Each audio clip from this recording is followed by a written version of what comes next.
It would be great if you learn Khmer, you learn with Khmer script.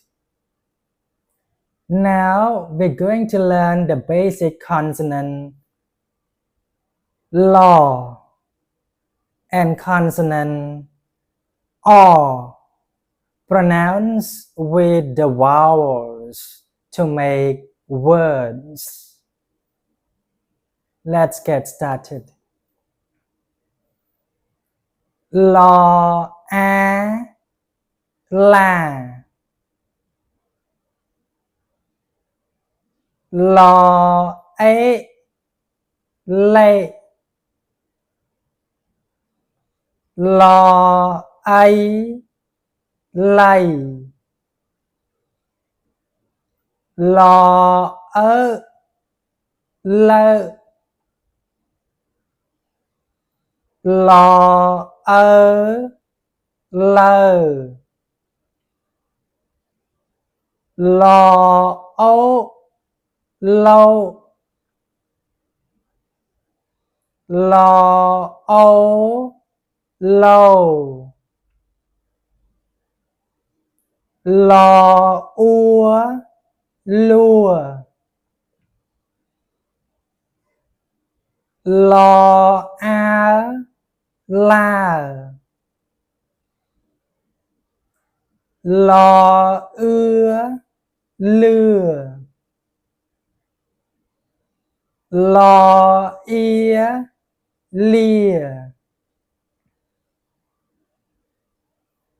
o ê ê, o ai ai,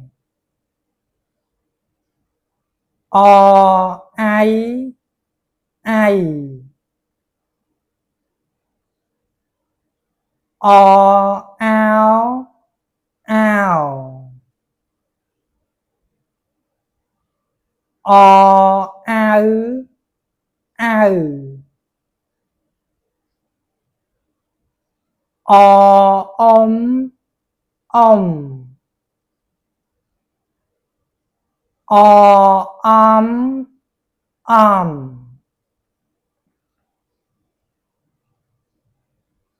o am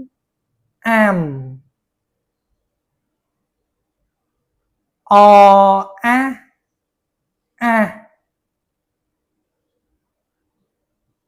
o ô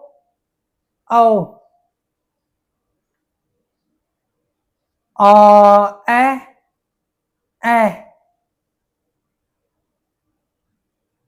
o a.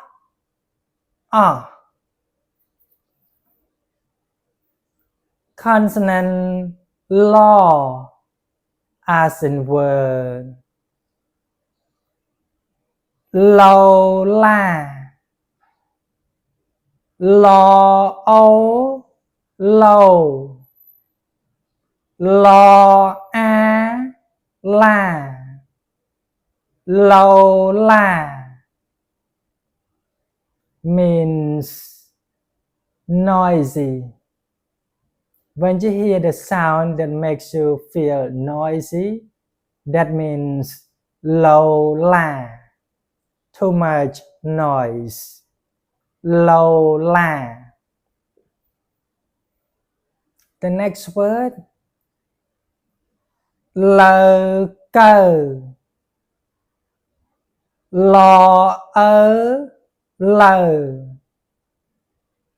co ơ cờ, lơ cơ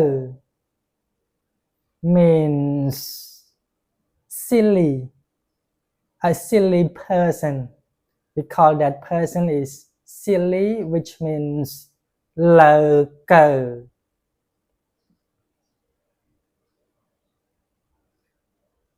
Lan, lo a la nâng nở lan, lan is a car. Consonant o as in word บ่อ่บ่บ่บ่บ่ is a thread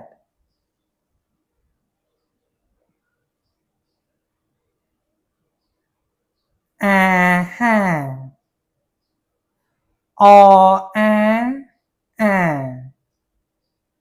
ฮอฮาหนึ่งห้าห้าห้า is a meal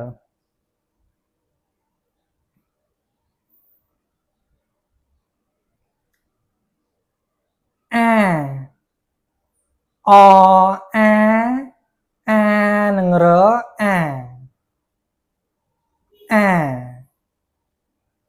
to cut wood by using a saw